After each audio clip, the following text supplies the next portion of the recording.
Welcome to the first episode of the Degeneration Z podcast. And I am Oki, also known as James. And I'll hand it off to you, Mr. Axe. All right, yeah. I'm Attractive Axe. You can also call me Matt. I do Twitch and YouTube streaming and stuff like that. I'm the one that kind of links this whole group together. I went to high school with Thick Avocado and Zon. I went to college with Oki. Yeah, we were freshman year roommates. Yeah, we've grown close over the last several months, and that's how this whole thing started. All right, on to you, Mr. Dono. Oh, that's me. Okay, bet. I'm Thick Avocado, or Donovan, Donna, whatever you want to call me. Kind of just stream games, music stuff here and there. I'm about to. Really, I've only met James and kind of Grady recently. But yeah, they're pretty hot. Known Matt for a long time. Just kind of Matt's a character. Yeah, that's really me. Oh yeah, I just realized I'm the youngest out of like the entire group. Yeah, I didn't. Yeah, I didn't know that until the other day, actually. Yeah, because I'm like just about to turn 18, and all of you are like your 20s. Yeah. So it do be like that. It do be like that. I'm the bridge for the age gap too, I guess. Cause Yeah, you would be. Yeah. Yeah, onto a thick man Grady. So, my name is Zon, or Grady, whichever your preference is. I'm an art student. I'm into my last semester. I mainly stream games. It's about it. I knew the only person I know really well is Matt, or Attractive Axe. I met James exactly one time. Donovan says we've met a couple times. I know what he looks like. That's about it. But like Matt says, over the past few months, we've all gotten pretty close just through gaming or just chatting or whatever. I suddenly feel more pressure as like the glue of the group now. I don't like that. Yeah. It's okay. If you leave, it all falls apart. So yeah, you're holding this ship together, bud. Yep. Good job, Matt. But yeah, I'm sure to hammer that home as a point. So I think for today's topic, we're going to talk about, we've introduced ourselves, we're going to talk about horrible bosses and jobs we've all had. I feel like you guys all have like bad stories, right? Yeah. I feel like I should probably go first then, because if I end it, I'm going to be very anticlimactic. Very well. All right. Yeah, so I haven't had too many like real jobs, to be honest. The biggest one I had was working at Sprouts, which is a farmer's market. I love Sprouts. I don't know where they are all over the country. I don't know if they're like a us thing or everywhere really. Definitely not an East Coast thing, that I can confirm. Anyway, honestly, it was a pretty good job. For the first year at least, they pretty much just let me do what I needed to do. They called me a courtesy clerk. I was a janitor. I was just in charge of keeping the store, looking nice and pretty for everybody. And for the first year, they let me do basically everything I wanted. The only thing that was bad was the last few months of it, they started trying to micromanage a bit more. And it was that kind of situation where your boss, who's never done your job before in their life, thinks they know how to do it better than you, Yeah, it'd be like that. Trying to tell me. Those are the worst. And I was like, bro, I can, but it's just gonna be wasting your own time. But whatever. That's really the only bad story I have for jobs and stuff. So I'm gonna be very useless for this first podcast, which is Nah. Micromanaging, it sucks, especially when you got a boss like that. So when you said they didn't know how to do your job, what did you what do you mean? They just have absolutely no idea? Mostly I just had to clean and stuff, right? But they would try to tell me to do they tried to prioritize things and try to make me do things in certain orders that I thought was really wrong and incredibly inefficient.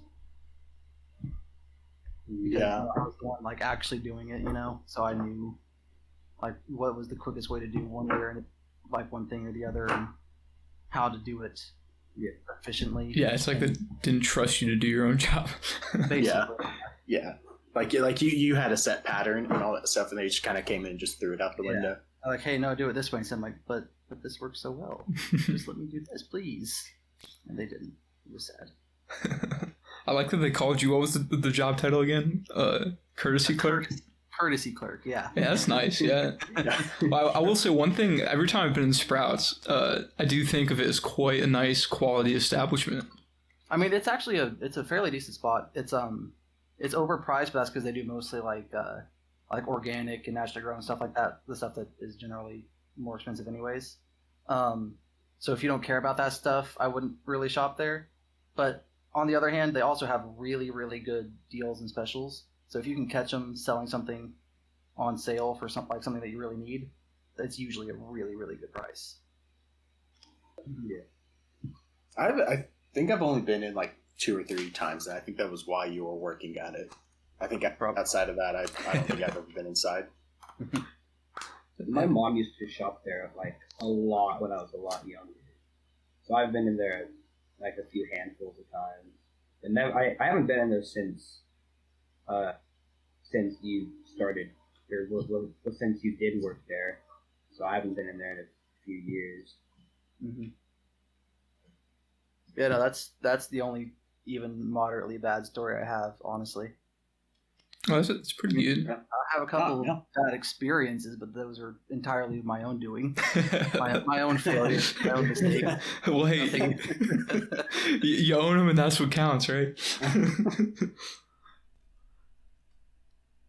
Yeah, I can go ahead and keep the ball rolling. All right. So, so it was back when I worked at it was an eye doctor's office. I'm not gonna, drop any names or anything because it is a pretty small business, and just in case this ever gets overheard by the wrong people, I don't want them coming after me. So it was a couple years ago. I got pink eye, or well, I wouldn't get it. I was in the process of getting it. Like my eyes were getting really itchy. My girlfriend, she had it, so basically they thought yeah, you're going to be getting it too. So, there's a treatment that you can do for it called the betadine treatment, and basically, if you don't know what that is, it's an antiseptic used for skin disinfection before and after surgery. Oh, is it like brown? It makes your skin brown? So I don't know because it got poured into my eyes. Oh, but Your eyes. yeah. I guess I don't know. I couldn't really see well, but what it does, if you pour it into someone's eyes, it'll burn the outer layer of their eye. So it was able to disinfect my eye, but I could not see properly for a whole week. I don't know how I drove to and from work. It burnt. It burnt like hell. Oh man. So this gets done at 9 a.m. So after that, I go I'm on the clock, by the way. So I'm in the break room now, basically putting wet paper towels over my eyes and all this stuff. And then when I think I'm okay enough, I go back out. I immediately have to take 3 kids back, to get them set up for the doctor, and that took 30 minutes. And I'm pretty sure I was mean mugging all 3 of them by accident. But with the squinty vision. Yeah. And so here's where the bad part comes in. My managers and supervisors, they know what I did. So they know I can't really see my eyes burn. So around lunchtime, one of the managers pulls one of my coworkers aside who apparently came with a cold sore, and they asked her hey, do you want to go ahead and leave early so you can take care of your cold sore and all that stuff going on? And she was like, yeah, sure. So this is at 12. I'm still on the clock. I witnessed this happen firsthand. I'm still effectively useless the whole day, by the way. And it's not until 3 o'clock where my supervisor pulls me aside. She's like, hey, so realize you haven't been able to see the whole day. Do you want to go home early? I got out of there so quick. It was very frustrating. That's wild. I mean, that almost sounds worse than just getting the pink eye in the first place. It was bad. Actually, there's kind of a little prelude to the story as well that's kind of separate. So, when my girlfriend had pink eye, me and her worked together at this eye clinic. So she had to go to a specialist, but since she had, pink eye, she had a pink eye and like severe eye infection. So like her seeing what she had like film coming off her eye. It was like awful. So she needed to go to a specialist, and so she needed someone to drive her because she couldn't see. Well, I offered a driver, and since me and her were going to be working, there was me, her, and 3 other people. So it was going to be left with 3 people, which still was like a pretty decent, like for a weekday. Like I think it was during early June, so it really wasn't busy at all. And our manager, or our supervisor at the time, she told me no, because I couldn't take her because that would put her down 2 workers. So my mom had to come pick her up, take her to that specialist, and then drop her off at her house. So I love your boss. Yeah, they're just great. So you worked in an eye clinic, but they couldn't handle in-house. They had to send her out. Yeah, because they tried working her in-house, and it was too bad. The infection was too severe. Oh man. Yeah. But yeah, that was the most vivid bad experience I've had. I think any sort of eye injury is like a nightmare scenario. I would so many rather things than any sort of eye thing going on. Yeah, it wasn't the fact that I had something going on with my eye. It was how little they actually cared about my situation. Yeah. They sent someone home with a cold sore instead of me. Yeah, you were just a body to them. Yeah. And I don't like eye things at all.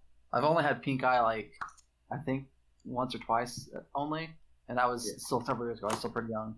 Yeah. And I'm not one of those people that can't put drops in their eye, but I'll say I get it, Yeah. I understand why some people just cannot do it. Oh yeah, I could never. I've tried to put drops in my eye before, and it's like instant panic attack. Yeah. I can do it, but I really get why people can't. It's terrifying sometimes. Yeah, if I ever had to have contacts or something, I would just wear glasses.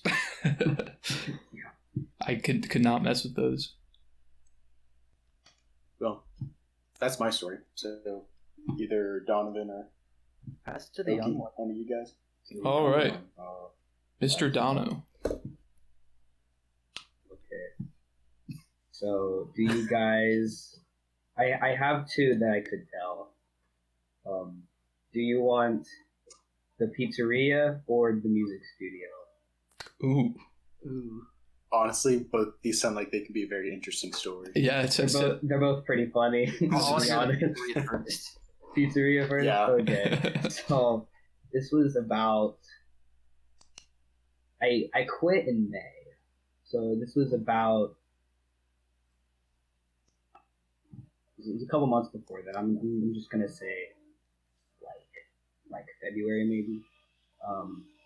We always had, on Sunday nights, we always had a huge Pentecostal crowd every single Sunday night, without a doubt. And they were kind of rowdy, and by rowdy I mean extremely rude to everybody. And they had this one lady who was kind of the ringleader, if you will.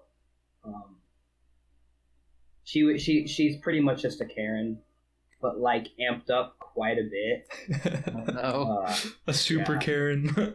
Super Karen, mega Karen. But Oh god. she was terrible. She was terrible.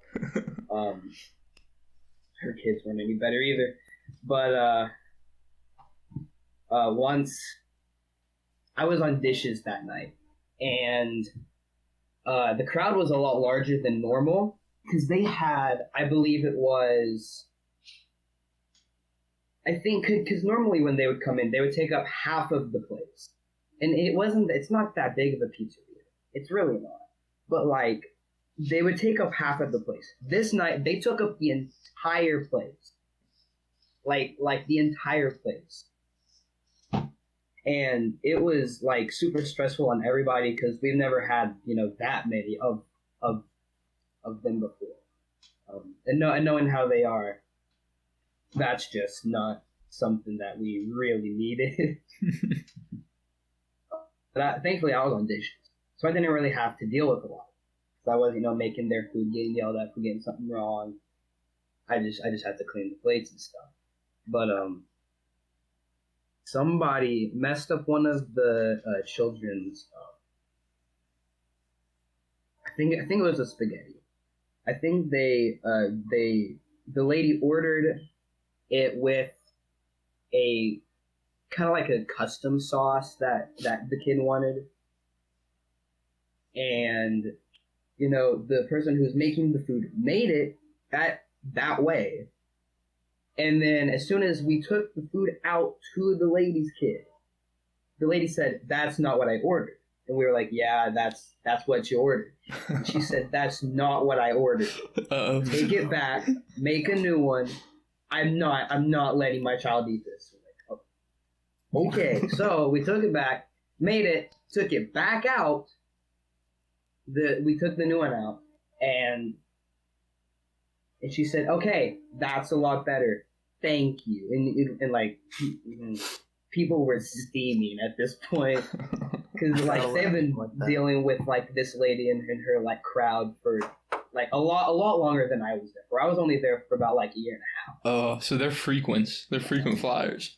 Oh yeah, they are extremely frequent. Enough to where they know half of them by name. Oh man. They know the lady by name probably the first week they were there. But that's how bad she is. But later on, as like most of them leave, more of the people come in. Same church, same crowd. They just had even more that couldn't fit in at the time. So more of them come in, and I think it's the uncle of the kid who got the pasta. He wanted the same thing. So they're like, "Okay, we know how to make it now. Make it. It'll be easy." We make it. Same thing happens. He's like, "No, this is wrong. I don't want it. Take it back." And I didn't realize that problem was genetic. oh, it is. Oh, it is. With these idiots, it is. But I thankfully, I wasn't out there when this happened, because I don't know if I would have been worried or just been laughing my ass off. But the person who was making these pastas, and I was kind of helping from time to time, because like when I was there, I was the guy. I was like the jack of all trades. I could do every single station, so I was just going around helping them when I didn't have dishes. But this person like was like known to get stressed out extremely easy over like everything. So they were freaking out a bit because they had to keep taking these pastas back. And as soon as this guy said this, they flipped. They flipped. And they're like, "I'm not taking your damn pasta back. I made it the exact way you want it. I'm not taking it back. Eat it or get the fuck out of my store." And just outrage, pure chaos, yelling, screaming from the staff, from the customers, everybody. And me and one of the shift leaders were back there because we were like, he was helping me do my dishes. We were just talking, and we hear the pasta person yell that, and we're like, "Oh, it's done. It's fucking done." All out brawl. Thankfully, nobody threw hands. World star. I'm surprised nobody tried recording it. Oh, it was a night to remember, because that was like tension was just at a maximum, and everybody was just flipping out because of the stupid pasta. I don't even get it. It was made correctly. It was made the exact way they wanted it, and I don't understand, like, at all why they kept sending it back. Like, I don't know if they wanted like a special something that we didn't have, and that's why, and they're just dumb and they didn't know we didn't have it. Or, excuse me, or what? I have no clue. But it was just, You just got to experience what it was like to be an Italian. All your problems are about pasta. Yeah. Go right back to pasta. Italian simulator.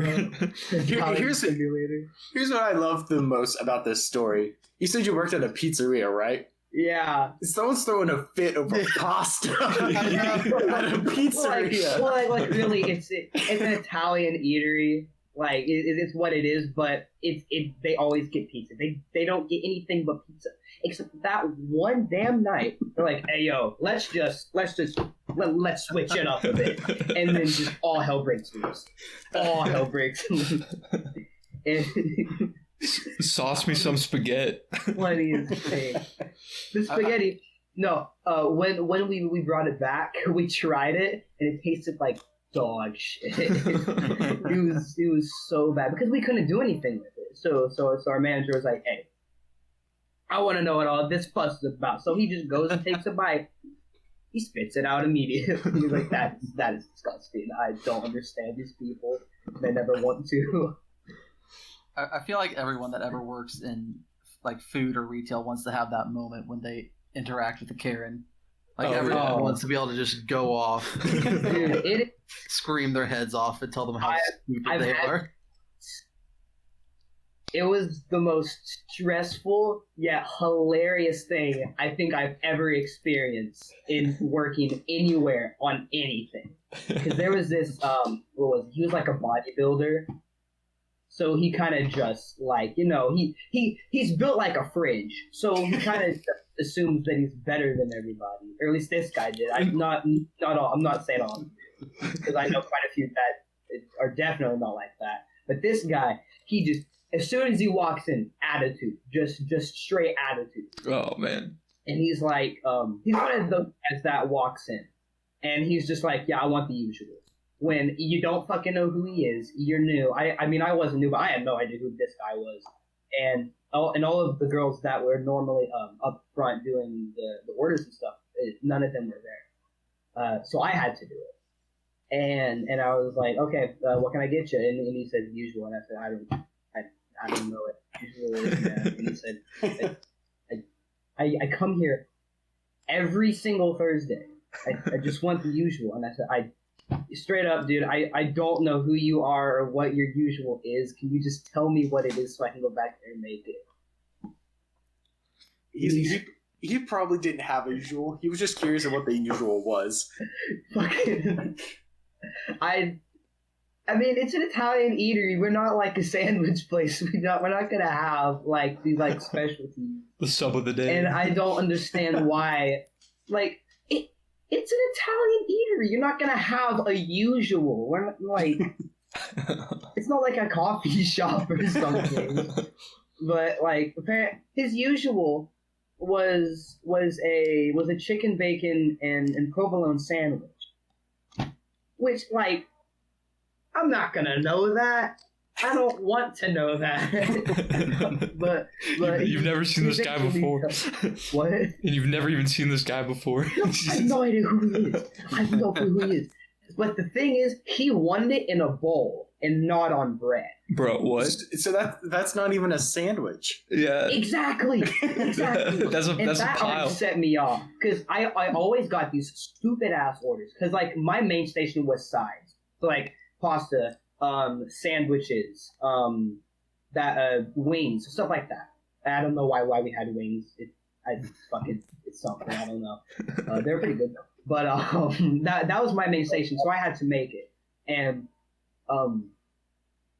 was like, what, how do I make a sandwich in a bowl? Like, I just asked for a salad at that point. Like, he literally asked for a salad with just meat, and it was funny. But so I took a pasta bowl, and I put the chicken in there. I put the bacon in. I put because he wanted red onions in it too, which is kind of gross. I don't like red onions. I like white onions, but I don't mess around with the red ones. They hurt my head. That's fair. Yeah, but so and then I put the cheese on it, and then I put it in the oven. I let it do its thing. I brought it out. I give it to the guy, and he says, "See, wasn't that easy? We didn't have to go through that entire dilemma you made about not knowing what my usual is." And I said, "That's interesting. You didn't know what it was." I was already on one that day because I had to make a sandwich. It was an Italian sub. I had to make an Italian sub for somebody. No meat, no ham. What? Freaking what's on it? It was salami, ham, and I think that was like the main meat. I mean, when I made them, I put pepperoni on them, like when I would eat them, because that's like my favorite fucking thing. But I made one that day, the Italian sub, no meat, and it's basically a salad on like toasted bread. They had like green peppers, tomatoes, fucking the whole shebang. So I was just done that day, and he says this because I don't know what his stupid order is, but I've never seen him in my entire life. Yeah. And he should know that he's never seen you too. Like, you know what I mean? Like I shouldn't look familiar to him, or at least I hope I don't. Like, that would be kind of weird. Surprise! Like, I was so actually stupid. If he, now I'm kind of debating on if he actually did tell me his usual before, and I'm just dumb. You know what? No, I've never seen him before. I don't know what I'm. No, I don't even work there anymore. It's not a problem. But yeah. Huh? It sounds like a guy you don't forget after this interaction. Oh, he's not a guy you don't forget. I kind of wish I could, but like, yeah, he was like, we could have just gotten through all of that if you just knew what my usual is. And I said, I'm not gonna know what your usual is when it's something. What I fucking say? It was something that just made him fucking steam. I insulted him hard. I said something like, I'm not going to remember what your usual is when it's something that like some kind of animal would eat. I think I said like an elephant. Something big. It was like an elephant, like a rhino or some shit, because he's like fucking massive. And like, I'm a minor. He's not. If he fucking punches me, he's done for. So like, I mean, I'm done for. I'm getting flown through a wall. So I mean, like, you'd catch a nice settlement or something. Yeah. I mean, I'll sue him while I'm in a body bag. Yeah. Yo, so how was his tip though? There wasn't one. Non-existent. But I hardly got tips. But when I did, it was fat stacks. But no, this guy was he just looked at me. He just looked at me, and he had sunglasses on inside of the building. Oh, he's this guy. That's a type. That's a type. Yeah, but like you could just see through his glasses that like his eyes were like on fire. He was mad, and honestly, I thought it was funny. I just walked away after saying that because I didn't want to hear what he had to say. If he was going to say something with his mouth with his fist, I don't know. I didn't want to know. I didn't want to smoke, but I said that, and he's just flaming. And I just went back there, and a couple of my coworkers were just watching it. And they're like, what the hell did you just do to that man? And I said, well, he said he wanted the usual. I have no idea who he is. So I asked him what it was. He got pissy. and then I made fun of him for it. So really, that's about it. You ended that man's whole career. I ruined that man's whole career, and thankfully, I never saw him again. Although I stopped working Thursdays because I had church stuff Thursday night after that. Thank God I did. But that's really like I have a lot more stories from that job, but not a lot of them are probably internet appropriate or should be said on the internet. that wild, huh? I really Well, wish you continued working Thursdays and kept seeing that guy, just so you could continue to ask what his usual was every time. Yeah, never remember. Just like confess to him. That would be funny. No, people treat fast food workers just like actual dog shit. I find that it's so funny because at the end of that whole thing, guess who's taking care of your food? Exactly. Exactly. Exactly. That's the last person I want to be pissed off at me. Yeah. Yeah. Because like straight up, I could literally just piss in your fucking like nachos or whatever. It's not even nachos. It's an Italian eater. Right? I could piss in your food right now, right now, and you're not gonna know. And what are you gonna be doing? You're gonna be eating spaghetti with my piss in it, and you're not gonna know. all because you wanted to be a bitch. And you see, that's the perfect crime, right? Because he can't get mad at you without admitting he knows what piss tastes like. Oh, you're right. You're right. You're right. Wow. That would probably get me fucked over though, pissing inside of somebody's food. That would be hilarious though. Tell him that I pissed in his food. Oh man, if that would be the prime situation to say, well, how did you know you pissed in your food?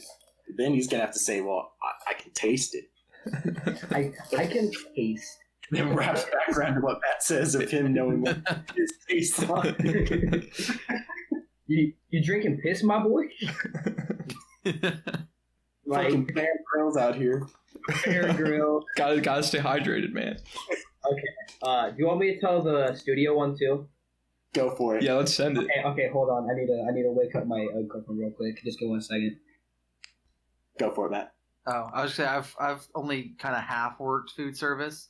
I did that thing. I think you did this too because we were in high school and it was a thing that our band did at the big event center here in town.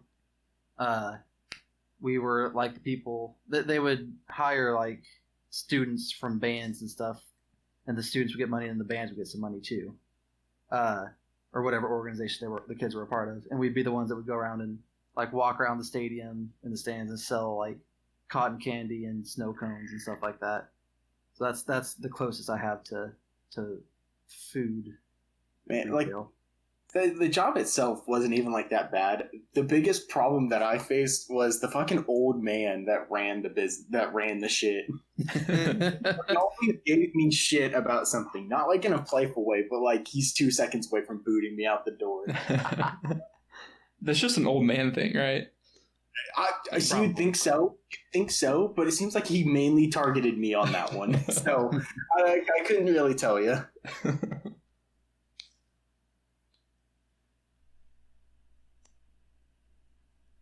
Yeah, but I think other than that, the closest that I've worked in the food industry was I worked at like a gas station restaurant. It sounds weird, but if I said the name, you would probably know what it is. Yeah, I've seen those types around here. It's definitely like a Oklahoma Midwest thing. Yeah. So yeah, I mean, I worked on the store side, I guess. Like I didn't really deal with any of the food, but I don't know. It was interesting. I didn't really have too bad of an experience there. See, I have a theory about why the Midwest has the best gas stations, and that's because we're the fuckers that drive the most, I think. I mean, I don't know. I know the drive the most thing is true, but I will say that Connecticut has some banging gas stations. Really? Yes, for sure. Absolutely. Good old Cumbies. And if we manage to get any East Coast listeners, they'll know immediately what's up. But Cumberland Farms, man, that was the spot. Yeah, it's got to be a Connecticut thing because I have no idea what the hell you're talking about. Cumbies. Yeah, and then I know like gas stations are super regional, but I know like people in like New Jersey area, they love their like Wawas. You ever seen a Wawa gas station? Excuse me. They pioneered the gas station sandwich, like custom made like gas station deli. Like, Really? yeah, that was all Wawa, man. Well, I think shout out to Wawa. Yeah, big shout out. I think the most impressive gas station I've honestly seen. I wouldn't even call it a gas station. Like at this point, it's just like a convenience. It's like a massive convenience store with gas outside, and Buc-ee's. Oh, in Texas, Oh yeah. my God. I've only been in a That, Buc-ee's like- once, and it was a great experience. Yeah, the first time I went in there, I was like, "This is not a fucking gas station. This is a mall." Yeah, it's literally the size of a mall. I've only seen them from like the highway, and I was like, "What in, what in the hell?" I mean, compared to other places, their gas isn't even that bad either. Like, tastes great. Man, you know what? You know what is such a out here thing? The no ethanol gas. Yeah, so this is just because I'm not a car guy, but like, what is the difference between ethanol and no ethanol? Because they both work the same in my car. Yeah, so the quick, like the TLDR on it is the government subsidizes corn farmers, and like ethanol grade corn, my understanding is it's like a inferior quality corn to food corn and feed corn. So there's like different grades of corn. So they can't make money from like this garbage corn. So the government pays for it and then forces us to have it in our gas. That's the way it was explained to me. So, some cars out here are corn powered. Yeah. So like the flex fuel cars that can do like E85, like they have a lot of corn in them. Start That's stuffing straight Yeah. corn on the cob into my fuel pipe. They sip the corn juice. But like in Connecticut, like all gas is like 10% ethanol. Where out here it's like almost every gas station offers like ethanol free, for like 20 or 30 cents more or whatever a gallon. Because we grow real corn out here. I think I wonder if it's like a political thing, but I've also heard people say like they think it's bad for their cars. But like, again, my understanding is that modern cars are like totally chill with. You can't run a car off of fucking vegetables. It's got to be dead dinosaurs or nothing. You wouldn't put vegetables in your car. Vegetables are for people. I want to see like an anti-ethanol ad where just show someone trying to stuff corn on the cob into their fuel tank. Yeah. This is what you get. Yeah, the whole ethanol thing was like when I first came out here and like I heard people talking about it, I was like, what do you mean? Like you pick your gas by the number and that's it. Like now there's like even more options. It makes no sense to me. I don't care about. I literally just take the cheapest option any gas station has and call it a day. Yeah. Like I don't think I've ever met anyone that doesn't just use the cheapest option. See, I don't think I have. so apparently with my car, I'm supposed to use a certain type of gas. Because it was like a year ago. There was my spark plugs for my car were like going like on the fritz, and I had no idea. At the time I had no fucking idea what spark plugs even were. All I knew is my car was making very bumpy sounds, and the engine light was blinking. And I thought I was gonna die. That'll do it. So I go meet up with a mechanic that I know, and he was asking me if I've ever put like a certain gas in my car. I was like, because he was trying to figure out what it was. I was like, well, what do you mean? He's like, have you ever put like gas in your car where the nozzle is like yellow? I was like, oh shit, that's all we got up here. Oh, that's that E85 stuff. Yeah, it's the cheapest stuff I have where I go to college. Oh so yeah, like, I fill that bitch up. Yeah, bro, you cannot put that stuff in a regular car. It has a disclaimer on that pump. It says, "Don't put this in a non-flex fuel car." Well, see, here's the thing. I've been doing it for 4 years, and it hasn't impacted my car at all. So I think I'm okay. That's okay. That might be the most impressive car story I've ever heard in my entire life. Because I mean, I worked like as like a pseudo mechanic at a small town gas station. Like I did some mechanic work, but yeah, that's definitely no bueno, man. Give me 1 second. I gotta let my roommate in. I'm back. Welcome back. You missed Grady's car story. Oh, the car story? No, I could. I still had my headphones on. It was kind of funny. James, how many job stories do you got? Oh man, I have infinite, but I'll give you guys the option. Do you want to hear a factory story, a machine gun company story, or a small town gas station story? Ooh, I don't know. I think you should tell one of them, and then we'll pass it back to Donovan for his other stories, and then back to you. Okay. I only got You're a little bit of diversity in here. I can run it up with a factory story. So this was back in Connecticut. I graduated high school. Connecticut. Yeah, that's where I hail from. Yeah, he's from the Northeast. Yep. Born and raised. I can so see that. Yeah. Yeah, it was a bit of a culture shock when I moved out here for sure. He's gotten better, but when I first met him, why did you come down here? Did you come down for like college? Yeah, so I came out here. The short of it is I have some family friends out here. So I stayed with them for a bit while I got set up at OSU, and then I did OSU, did my first semester. But I joined in the spring, so the year after that, so still like the second half of my freshman year is when I roomed with Matt. Yep. Yeah. And you could tell he was not from around here with like just the lingo he used. It was weird. I was like, Dude, what? Do you remember specific things I said that was whack? Oh my god. I don't think I do. I know, like, I'll be honest, I picked up some of your phrases. I don't remember it. Yeah, people out here, they'd be like, yeah, all right, or yeah, and like all this stuff. And I was in Connecticut, it was just like, okay, word, bet. You know what I mean? Like, word, yeah, word. That was a big one. Yeah. No one says okay, word here. Yeah. Oh yeah, I've never heard anybody say that. And I think honestly, like, I think after being here for a bit, people thought I was like trying to be something I'm not. You know what I mean? But like I on God, that's how we just talk in like, in Connecticut. I think we pick up like a lot of like New York. Oh yeah. Like whatever's popping in New York is kind of like what Connecticut lingo do be. Yeah. But the factory. So I was kind of lost in the sauce about like what I wanted to do, and this was before I decided to come out to Oklahoma. And so I started working at a factory. It was in like a medium-sized town, and in Connecticut used to be like very industrial, but all that shit is like run down and like totally clapped, like just trash. So like typically like factory jobs are not sought after in Connecticut, but this was a pretty good company. They did like a lot of defense stuff, like with the military. And anyway, my job was I ran a CNC press brake, so I bent metal all day.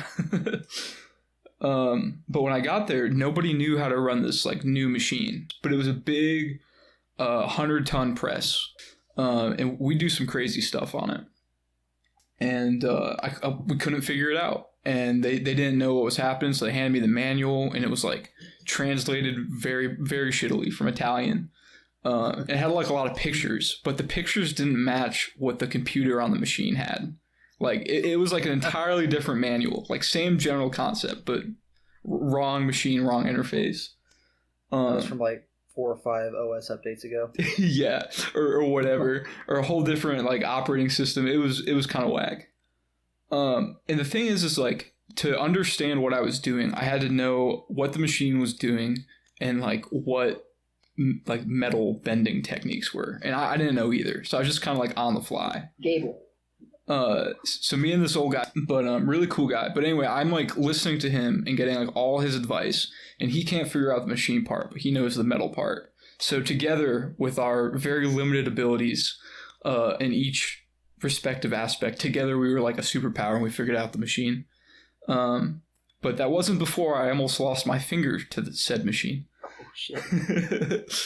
So I had my hand, I was holding this metal piece I was bending, and it was very, like, I had to hold it very specifically, and it was like way less room than I should have had, but this was the only way to get it done. So I had to like basically push it up till it pinched the metal and then let it go at the last second before it ate my hand too. So I thought I got the timing down, but I didn't. So the thing starts like sucking up my pinky finger. So I let off the pedal and I'm like, oh, okay, ow. You know, my finger's like trapped in it. And I'm able to like get it out, but I was like looking at it and man, if it had gone any bit further, I thought for a couple of days I had broken it. And then finally like the swelling went down and stuff. But man, that place was crazy. There was a lot of characters there. One guy, Oh my god! and he bragged to me about how many DUIs he had. Yeah, there it is. And he drove a really nice car. I won't go into specifics again in case this ever gets seen by any involved parties. But man, he would come back like to and for a lunch break, just like ripping in this car, dude, like totally ripping. And it was like a really shitty parking lot with like tons of potholes. Like most people had trucks, and like you really needed a truck to like survive just the parking lot alone.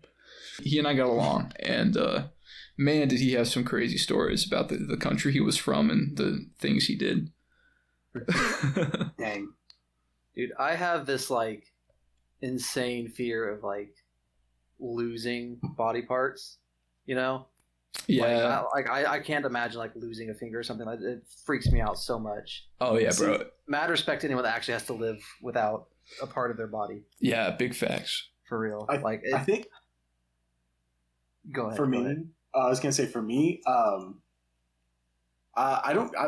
think if I had to lose body parts, I'd be okay from the legs down. Like if something had to go, no way. It would have to be the legs for me. No way. If I lost a leg, that'd be game over, dog.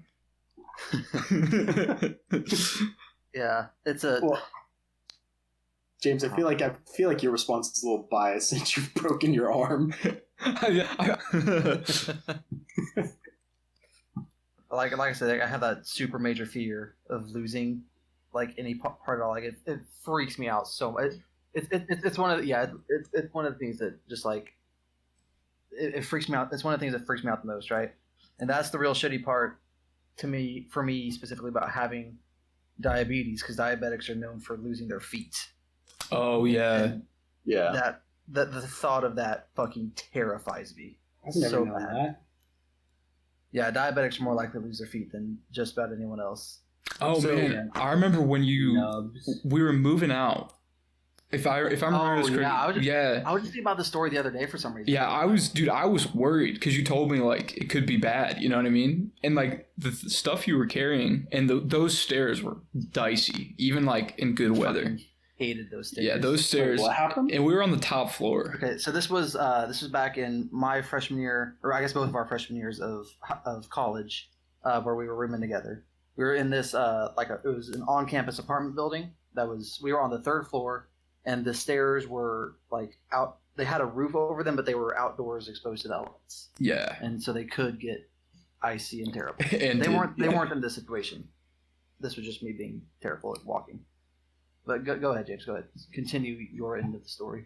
Oh yeah, so we're moving stuff out, and I forget if it was for holiday or just for.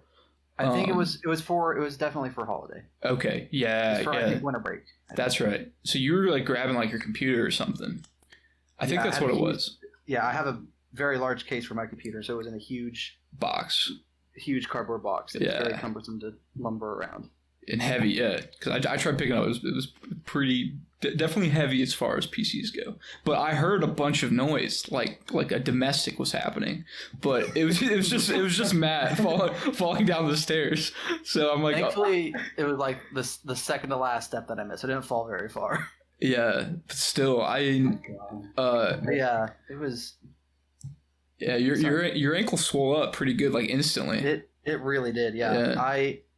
I legitimately thought I had broken it because I heard a really loud like pop and snap, and I'm thinking it was some part of the cardboard box or PC case or something because my foot ended up being like pretty badly sprained, but otherwise it was fine. But just the sound that I heard as I fell, I thought for sure I had broken it because I couldn't put any weight on it. Like, I'll be right back. I'm gonna go grab my dinner. Okay, yeah. Thankfully, it happened on the very first flight of stairs that comes down, and thankfully it's like, so the way the stairs are set up, it's not like it goes straight from one floor down to the next. It goes like halfway down, hits a landing that goes the other halfway down. So it was only like a total of like 6 or 7 steps, and I only slipped on the last couple of them, so I didn't have to go back up very far. Yeah, I just immediately I dropped the case. I hobbled back up the stairs and like barged in there. Was like, James, please go get my computer case. I just broke my fucking foot. Yeah. Yep. Immediately. And I felt bad for James because I thought you were just gonna go grab it and bring it right back up, but you fucking just immediately carried it all the way out to my car. Oh yeah, I felt bad for you because you walked it down 2 flights of stairs after I had just hurt myself severely trying to do the same thing. Not at all. And like I felt bad for you instantly, but then it didn't click to me at that point. It wasn't until you told me that like diabetics and feet thing. Then I was like, oh shit, this could be bad. Like if it's actually broken. It took a long time to fully heal up. Yeah. I was like, oh damn, this is not good. Like I was still a little wobbly by the time winter break was over. Dang. You know, diabetics already, they are generally slower to heal just because we tend to have poor circulation, which is why feet tend to get lost because circulation to the feet's already hard for the heart. Yeah. And diabetics also tend to have heart problems, just comes with the job. Oh no. So all of that combined, poor circulation tends to make things happen with the feet that are not good. Man, honestly, yeah. Just from hearing that, just hats off to you for being in marching band. Like honestly, I gotta fucking stay active if you're gonna keep your feet, man. Yeah, I guess fair point. I guess you just take this a slight step further. Like, props to you for being a marching band and not being a pussy about it, bro. You know what I'm talking about. Yeah, there were people in marching band that there were like other diabetics that really took it too far and were never actually doing anything. I milked it a lot already. I sat out way more than I actually really needed to. Definitely. I really didn't see you sit out that much though. I already felt terrible, like that I was fucking scum of the earth for how much I just like sat on the sidelines and let you all march without me. And then other people took it 20 steps further and just didn't march at all. Yeah. No, I honestly, like, when it comes to, like, remembering people who, like, sat out for, like, 30, 45 minutes at a time, like, I don't really remember you, like, sitting out, like, at all. Like, I never once, sit out maybe that twice. long. I sat out often. Yeah. Like, I would frequently go take 5 or 10 minute breaks. Yeah. Like, yeah, because I was, like, I would probably only remember you taking a break once. Like, no, it happened a lot. Probably because you're just in and out so quickly. Then you see like people sitting there just sipping on water, having fucking dinner on the sidelines. I'd probably, if I was in that situation, I'd probably milk the fuck out of it. Not gonna lie. No. Like I think I've told some of you guys this before, but diabetes is a great fucking excuse to get out of anything at all. Oh, I've seen it firsthand. I could have coasted by everything in high school so easy without putting in the slightest bit of effort because it's so easy. Like teachers and stuff, like I'm pretty sure it's most of the reason why teachers like me, just because they felt bad for me when I would tell them I was diabetic. And be like, oh, okay, I'll take it really easy on you and, let you do whatever the fuck you want. That B is now an A. Yeah, no, it was so easy. I got out. It's part of the reason why I stopped working at Sprouts because I was not a good employee. Like when I was there, I was a really good employee, but I used diabetes as an excuse a lot to miss work, and that was not good. But I did it with everything. I did it with classes. I did it with band stuff. I was so bad with going to classes. All of us that lived together in college. You, me, and Cole. First semester we were like committed, and then after that it was like, oh. And that one time, the foot store reminded me of that time I wrecked the motorcycle, the first motorcycle wreck. Oh, that was so funny. In front of you. And you handled that like a champ. It's always going to be one of my greatest memories. Yeah, that was So the story was, day. we're just gonna go off on a tangent till Donovan gets back. Apparently, Yeah. Fair enough. The story was that I was walking to class, and James here, he's got a motorcycle, so he'd usually take that to class. And so we had a class, I think, at the same time. So I was already like halfway walking there when James comes cruising by on his bike. And obviously I hear him because he's being a shithead and being as loud as he can. Right? And it was pretty loud, yeah. Trying to let me know he was coming up. And so as he passes me, he goes to pull a wheelie, which he's done before. He's done it plenty of times before, right? Yeah. And he goes past me on doing a wheelie, and then there's a split second where I think like, wow, that looks like he's tipped a little too far over. But nah, I don't ride bikes. I'm sure he knows what he's doing. And then he crashes immediately. I'd like to point out too, this was literally right in front of the police station. Yeah. Like literally like Matt was walking by the police station when this happened. Yeah. Oh man. I took like it took me like a good 2 or 3 seconds to like process what exactly happened. I ran up, picked him up. He was perfectly fine. Like he scraped up a little bit, but no actual serious injuries. Yeah. Not as bad as it could be. Yeah. Yeah. I took a few seconds like, hey, are you good? You okay? I helped him pick up his bike and like get off the side of the road real quick. Yeah. And then fucking just died laughing.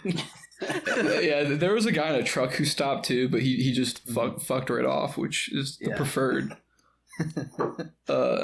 Unfortunately, like nobody else really saw it. I mean, unfortunately, the bike still ran because I was able to like literally like Matt helped me get it up, and then I got it up on the curb. I like checked over myself real quick, and then I rode back to the apartment. What kind of bike did you have? So at that point, I had a Honda XR 650. Okay. So it was like basically street legal dirt bike, and it was a single piston. So it was really torquey, and it would do pretty spicy wheelies.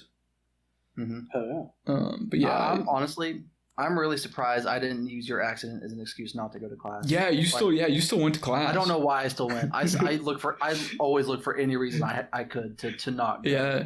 And my friend eating shit on his dirt bike right in front of me, that was a great excuse to not go. Yeah, for real. I didn't take it for some reason. I was like, all right, you're good. All right. Just pat him on the back, send him on his way, and kept going to class. Man, I honestly, you're a better student than I was. I didn't need a reason. I was just like, I would be laying in bed watching TV. I noticed that like class would be starting in like 10 minutes. I'm like, yeah, fuck it. No, don't get me wrong. I think that was still in like the first or early part of the second semester, so I was still trying to be a decent student. I fell off the wagon after that pretty hard. But no, don't get me wrong. I was a terrible student. For some reason, in that instance, I still decided to go to class, though. There must have been something important in class that day that I needed to be at. Oh, was it a class we had together? No, because I was going to philosophy. I was going to philosophy. But yeah, that night, like I got back to the apartment, and the injuries weren't like that bad, but I was kind of bloody. But it had stopped bleeding. Yeah. Like my blood clots up fast as fuck. Mm-hmm. But that night, like then the pain really set in, and dude, I couldn't like move my arm, like my legs. I was like hobbling around the apartment, like with like it had already scabbed up and stuff. I think you and Cole had to go get like medical stuff for me at CVS or whatever. Honestly, like I personally never thought that you wrecking your motorcycle would ever affect me in any way, shape, or form, James, because we didn't know each other. I got to use your VR set, and it was great. Oh yeah. You wrecked your bike again later on, and like couldn't move your arms. So like you had no problem loaning me your VR headset, so I could work out problems with my own headset. Yeah, that when you came, I just had it for. Have it? Do I still have it? No, you gave it back to me when you guys came out. I did. It was recent though. It was very recent that I gave it back. Yeah, I had it recent for probably over a year. Definitely over a year. Yeah, it was probably about a month ago. No, maybe it was before Christmas. I think. Oh my god. Yeah, maybe after. I had it for over a year. And yeah. So that let Grady come over to my place, and he used. Actually, I think he used my headset, and I used yours because I didn't want to let someone use your headset. You know. I think that's what it was. I told you just to keep it, and you're like, no, I'll bring it back. I was like, all right. I ended up giving it to my brother, so he now has it. It has been passed on. But yeah, I remember when you came over, we hadn't talked in like a couple months, and you hit me up, and you're like, oh, can I borrow your VR headset? And I was like, oh yeah, sure, but just so you know, like I just wrecked, and I'm like super kind of messed up. And I vaguely remember when you came over, but I was on so many painkillers and stuff. I was not peak me. And I could tell you were a little bit off. Yeah. My whole body got abused. I still have the scars on my knees. I'm not surprised at that. Yeah. Shout out to the rando who took me to the ER too. Oh really? I didn't know that. Yeah. Man, she clutched up. Yeah, because she's like, "Do you want me to call an ambulance?" And I was like, "No." No fucking way. Yeah, no fucking way. Like, I'm not made of money and not dealing with the police. Like, just no. And so she's like, "All right, well, I'll take you." I was like, nah. I was like, "I'm gonna ride home." And then I picked up my bike. It was her and this rando dude. The rando dude was like not having it, so he like helped her pick up the bike, and then he just like fucked off. Which again is the preferred route for people who witness my fuck ups. But I got back on the bike and I started it, and I like it took a little while to start, but it did start. And I was gonna ride home, and then I was like, wait, my arm is not fully attached to my body. Like I'm like reaching out, and my arm's just kind of like not where it should be. Oh no. And then that's when the pain started setting in. Yeah. And I didn't even realize my knees were like gushing blood, like waterfalls of blood down my legs. So I definitely got blood like all up in that chick's Jeep. And dude, I would hope she didn't give a shit. No, so like she stayed with me in the ER for a while. Like I think the ER even thought she was like my girlfriend or something, bro. Because they're like this random chick, or because like I guess if I'm in the ER with somebody, like I wouldn't imagine just some rando stranger's gonna like stay with this like crippled retard. You know what I mean? Yeah, I was about to ask, like, did you at least get her number after all this? Or No, I asked, bro. I asked. I was like, what's your contact information, like, so I can like send you like a thank you card and like a gift card or something as a thank you. And she's like, no, and I don't even remember her name. And then she went through my contacts, and she's like, who should I call? I was like, oh, call my roommate. So my roommate came, but this was unbeknownst to me at the time. She had told my roommate over the phone, who was working his shift at Olive Garden. She told him that I had been in a bad motorcycle accident, and they weren't sure if my back and my hip were broken. So my roommate comes in. He gets a ride from his coworker, his manager, and his manager drops him off at the hospital. He comes in crying because he thinks I'm like a paraplegic or something now. So anyway, like the chick told him all the stuff the doctor said, and then she left. But honestly, shout out to her. She gets good karma. Yo, if anyone out there knows this chick, get her James's number. Yeah, root me through. Help James find her. Yeah, but I owe her at least like a detail of her car, and yeah, and hopefully I didn't like turn it into like a biological hazard.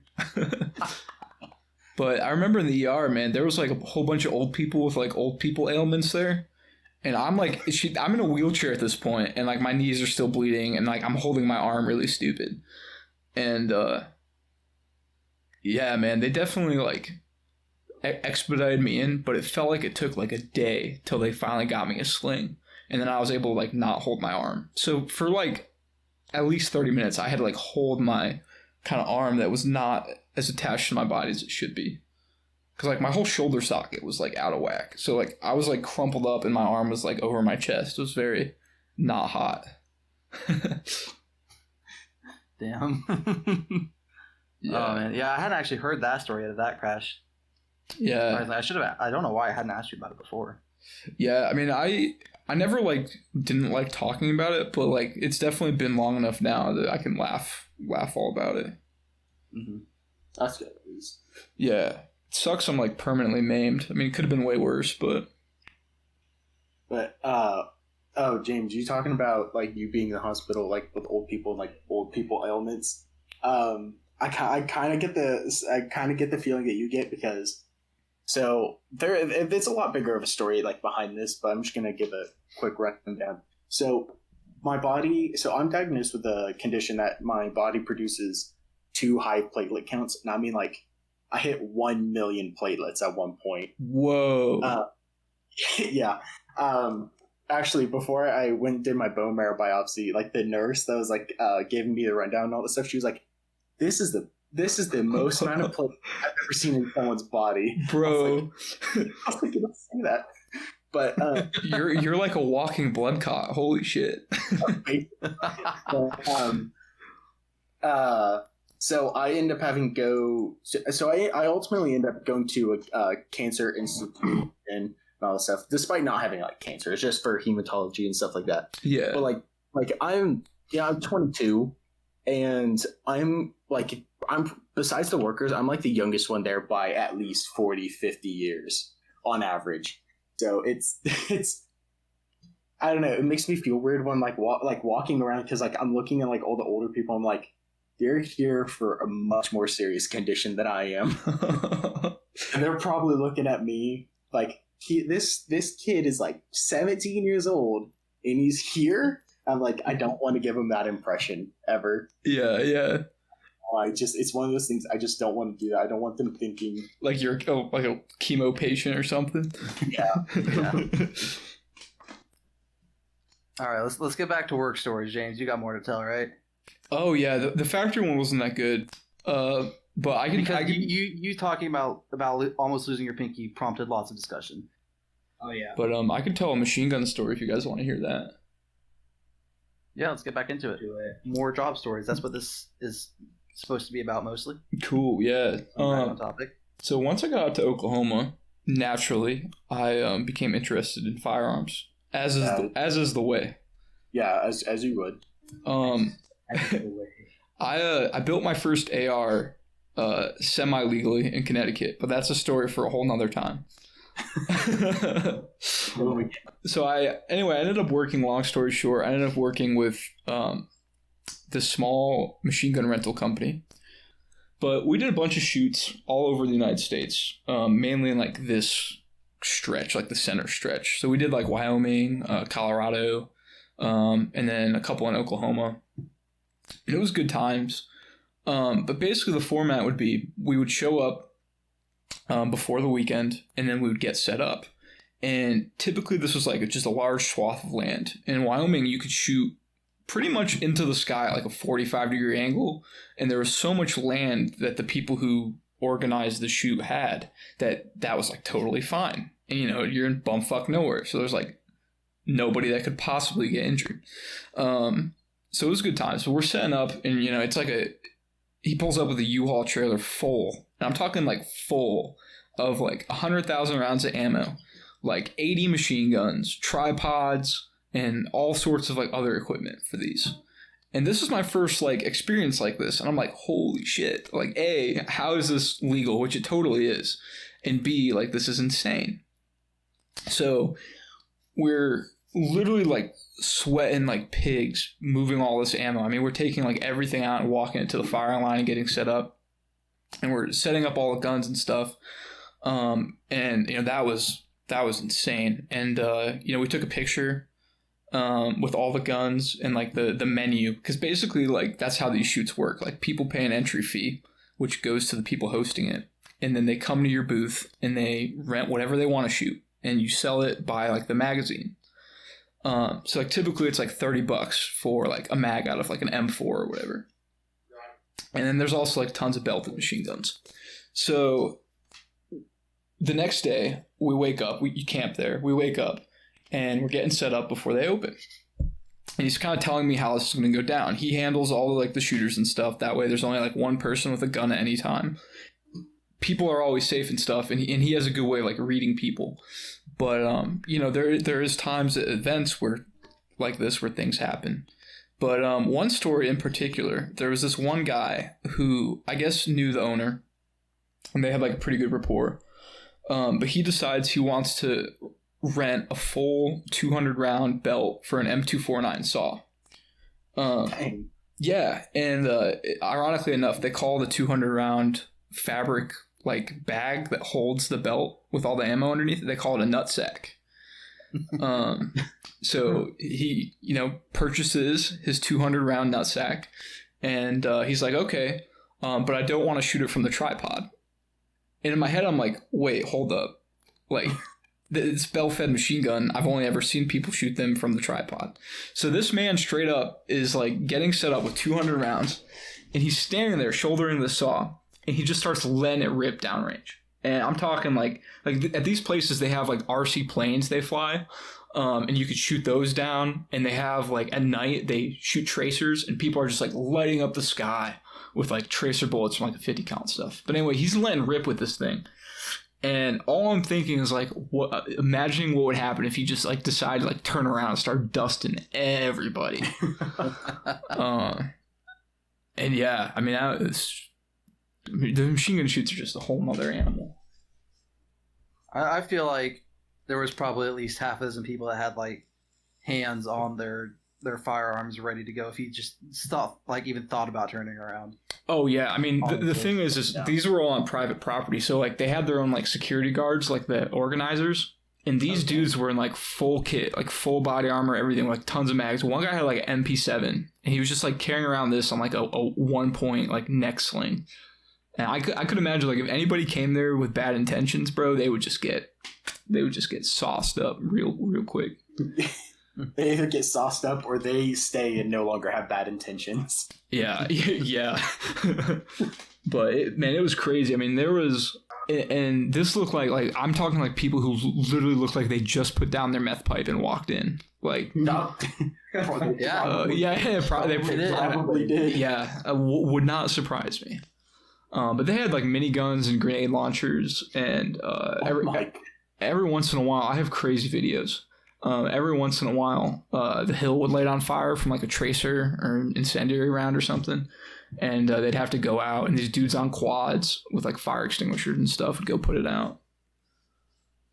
We definitely need to see some of these videos. Yeah, for sure. Yeah.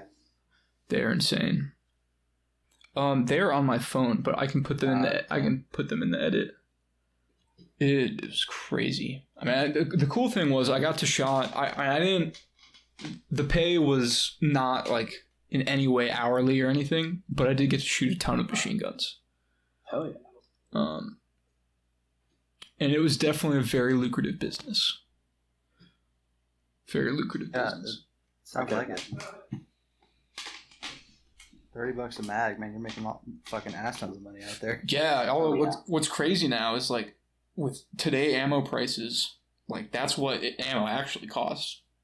But then, yeah. I mean, he was buying ammo in so much bulk that I mean, I'm confident he was getting it for like under 25 cents a round. So it's like a 75% profit margin, before you take out like your overhead. That's still crazy though. Yeah. Yeah. I mean, I saw people drop like $1,000 in like 10 minutes. Jesus Christ. Who has that much money to spend? Yeah. People who have got a lot of shooting to do. Yeah. I mean, I don't know how much you all know about guns, but I mean, people wanted to shoot the most bizarre stuff. Oh, I could imagine. I mean, because like a place like that's the only place you can shoot your bizarre stuff, That I guess that is true, yeah. And he had all the federal firearms requirements, which, believe it or not, you could get to be the point where you can legally own machine guns for like $1,500 a year. Oh shit! Is at least my understanding of it. Oh, probably. You probably have to go through a lot of classes and stuff like that. No classes. You just have to like set up a business entity to become a federal firearms dealer, and then you pay the government like a special tax, which they drop down really low if you're like a small business, and then you can own machine guns. Damn. That's pretty cool. Yeah. I could not imagine dropping $1,000 like that. Yeah, I mean, like for some, what bewilders me is that it's for something like temporary, like just for that one experience, Like if I'm gonna put down $1,000, it's gotta be for something that I'm going to get and have for a while. Yeah, right? Like a car, like a car or a nice computer or like a home theater system or something like that. Yeah. Like I could not put $1,000 down on a one-time experience. Yeah, it was cool. I mean, we had like grandparents, like people brought their grandparents who like wanted to relive, Vietnam or whatever. I mean, we had a lot of like vets, who wear like veteran hats, and yeah. Luckily, none of them had like PTSD snaps or anything. Yeah. I mean, it's one of those things where if you're showing up, like you know about it before you show up. So anyone that's prone to that should probably think that that's not a good idea for me. Yeah, avoid. Yeah. But I mean, I'm talking like people would literally like hold their like 3-year-old child and let them like take a rip on the saw or the RPD or whatever. Oh my goodness. Which, when it's on a tripod, like most kids would like shoot on the tripod. Every once in a while, there'd be like somebody who insisted that their like 10-year-old could handle an Uzi. As most 10-year-olds can. Yeah, naturally. But I will say, like, the operation we ran was extremely safe. Like, once I got like used to it and used to the constant machine gun fire, that's the biggest thing. It's like I'm sitting there like loading mags and like on my phone, and in the background it's just like explosions of machine gun fire. I'm like, this isn't normal. I mean, that's still that's a crazy experience though. Yeah. Just because I can't imagine. Wild. I mean, despite you telling us like all the stuff you have seen, I can't imagine the stuff like that like you would have seen on a regular basis. Oh yeah. A lot of mullets. Yeah. Yeah, that seems like an incredibly memorable job. Yeah. Yeah. Oh, definitely. Wait, which part of that was like the bad experience? Probably being fearful for my life that at any point somebody could turn around and blast me to oblivion. Okay, That would do it. Yeah, that would do it. Because there was definitely like a ramp up in my comfort level with time.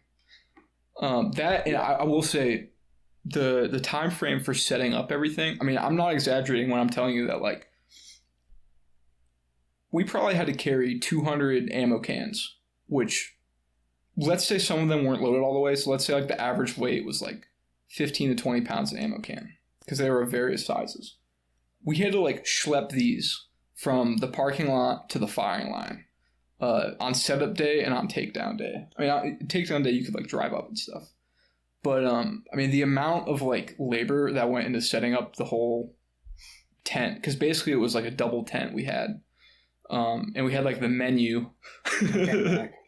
We put the menu board up on top of the tents, and then we had a gun rack on one side, and then ammo cans and tables and stuff. So the labor sucked, and then the fear at first of getting absolutely dusted. Those were the shitty parts. Yeah. Yeah, that makes sense. That'll do it. Make for a very terrifying experience. Okay. Donovan's back. So while we're doing this, I'm playing Minecraft. This is very off topic. Jesus. But I want to tell you this because I think it's funny. So and I'm playing the modded thingy because that's what I do. It's my specialty. And I found this Hydra. Yeah. Sure. You're supposed to cut its heads off, burn it. The one I found has lifesteal and 1-up.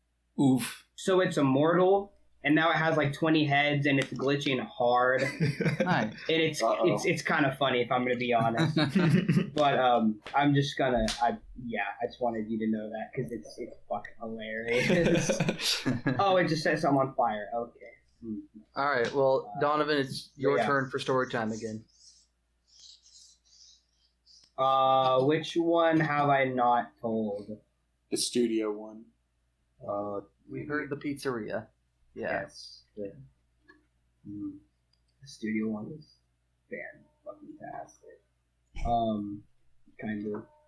So, I was recording with this country group that my uncle made, because their drummer just he just passed when they were recording from a car accident. So they're like, "Hey,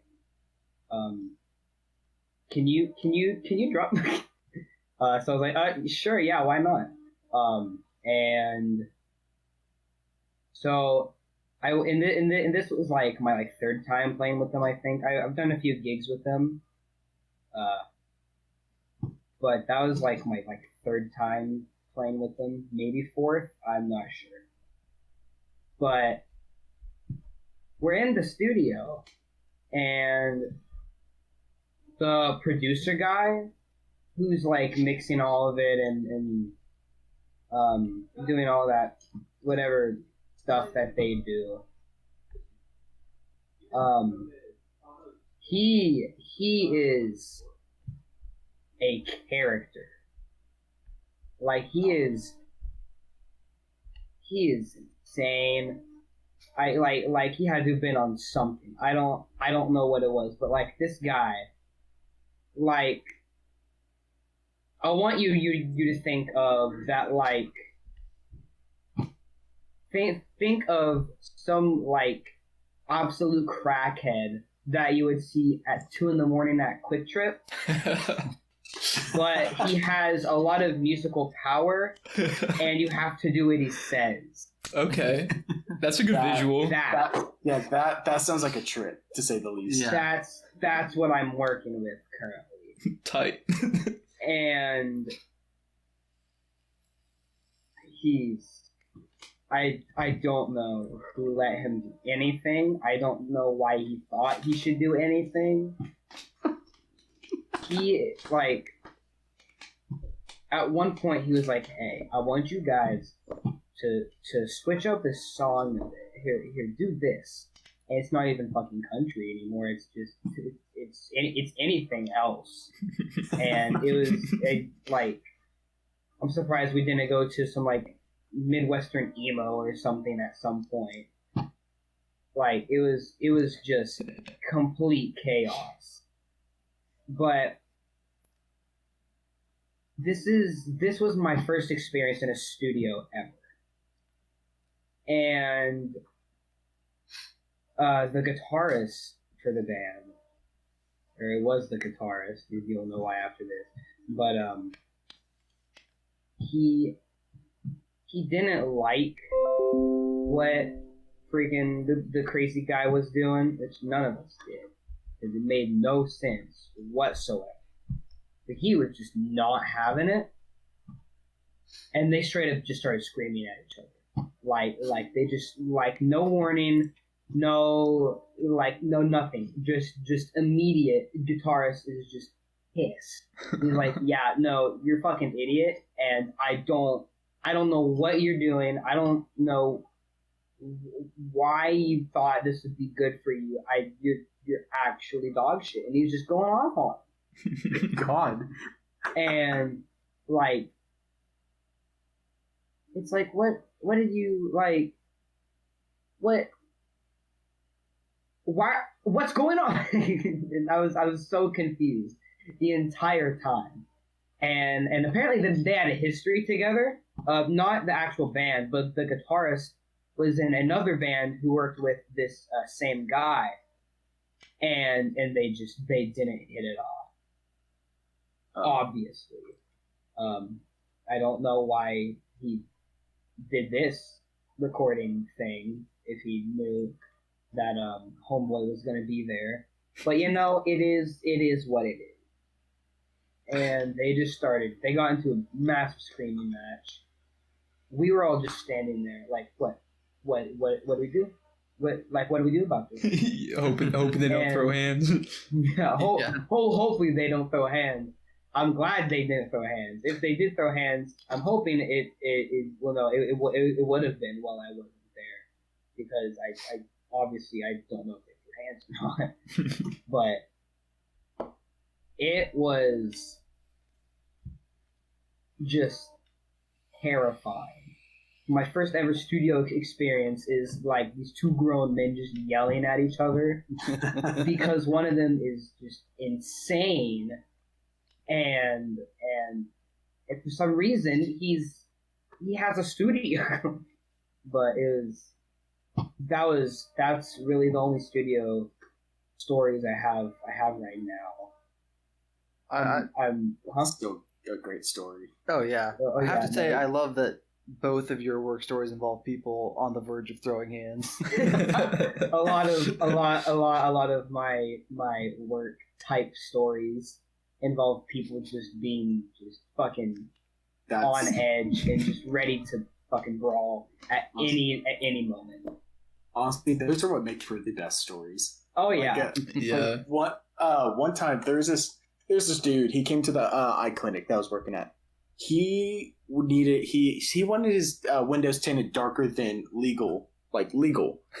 And to do that, you have to have like a condition like albinoism or something like that, where like, the sun actually hurts your body. Wow. And so he clearly exhibited none of these symptoms, but he was trying to get a doctor to sign off on this. And so our doctor, she comes out and she's like, "Yeah, I'm not signing this. You're perfectly fine. Like, we've checked your charts. You're fine. There's absolutely nothing." This dude starts puffing up his chest and like getting noticeably like bigger. Like he's about to like throw hands. Me and the only other dude that worked there. Like we had to like watch this guy. We had to watch and see what he was about to do because it looked like he was 2 seconds away from absolutely knocking our doctor's lights out. My goodness. Because she wouldn't write a fake script for window tints. Yeah, exactly. And so the dude, like in a fit of rage, he just leaves. He leaves. He gets in his truck and it just drives away. You'd think that'd be the end of him. No, for the next 20 minutes, he just circled the building in his truck. Circled it over and over. And so the doctor ended up calling her husband, who I found out at the time is like a bodybuilder, he's a bodybuilder and a bouncer for, I think, clubs. Oh, damn. So I got to like meet this dude in person. He's massive, like mammoth size. Awesome dude. He's actually an awesome dude, but this dude is a mammoth. The dude just the person that almost like just attacked our doctor just left. I don't think he ever returned. But Dude, if you're going through all that trouble trying to get tinted windows, you're up to some shady fucking shit. Yeah, bro. Oh yeah. No two ways about it. Oh yeah. Nobody wants tinted windows that bad just because they look cool. Yeah. I know. Shenanigans of the illegal variety. Do be like that. Wild in. Out here wild.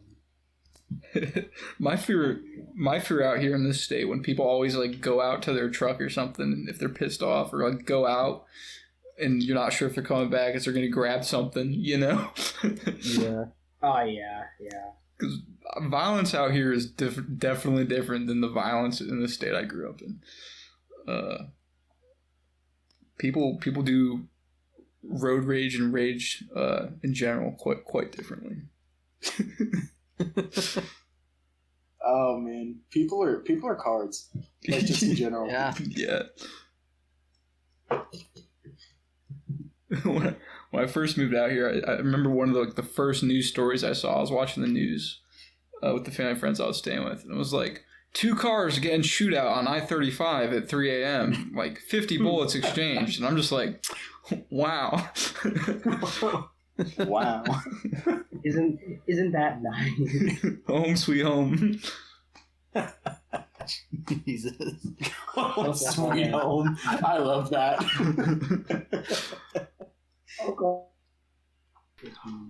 All right, so that concludes this episode of the Degeneration Z podcast. You can check us out online at www.degenerationz.com. We have links to all of us, all our Twitch pages, and we also have a link to the YouTube channel. Also, in the description, you can submit suggestions for topics for us to talk about in the future. So thank you for watching. Don't forget to like and subscribe, and we'll catch you next time. Bye. Bye. Bye.